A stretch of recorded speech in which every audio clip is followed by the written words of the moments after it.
نبی پاک صلی اللہ علیہ وسلم نے ارشاد فرمایا سونا مسلمان وہ ہے کہ جس کام سے اس کا مطلب نہیں اس کام کو چھوڑ دے۔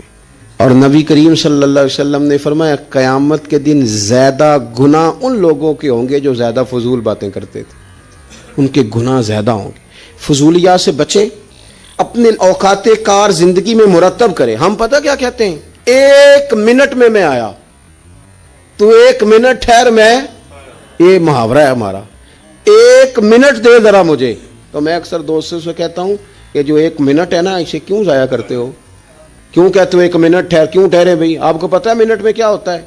1 منٹ میں 6 دفعہ سورۃ اخلاص پڑھی جا سکتی ہے اور 2 قرآن پاک پڑھنے کا ثواب ہے۔ 1 منٹ کے اندر 26 مرتبہ کہا جا سکتا ہے سبحان اللہ و بحمدہ سبحان اللہ العظیم۔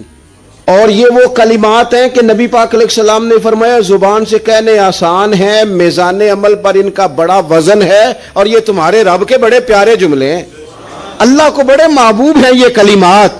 آپ دیکھیں سبحان اللہ، الحمدللہ، اللہ اکبر، یہ کتنی دفعہ پڑھا جا سکتا ہے؟ 1 منٹ کے اندر کئی دفعہ پیار سے ماں باپ کی زیارت کی جا سکتی ہے، اور جتنی بار زیارت کرو پورے حج کا ثواب ملتا ہے۔ 1 منٹ کے اندر فون اٹھا کے کسی مریض کی عیادت کی جا سکتی ہے۔ اور میرے نبی پاک صلی اللہ علیہ وسلم نے فرمایا جب تم مریض کی عیادت کرتا ہے تو خدا کی رحمت کا دریا بہہ رہا تھا، تو نے اس میں غوطہ لگا لیا ہے۔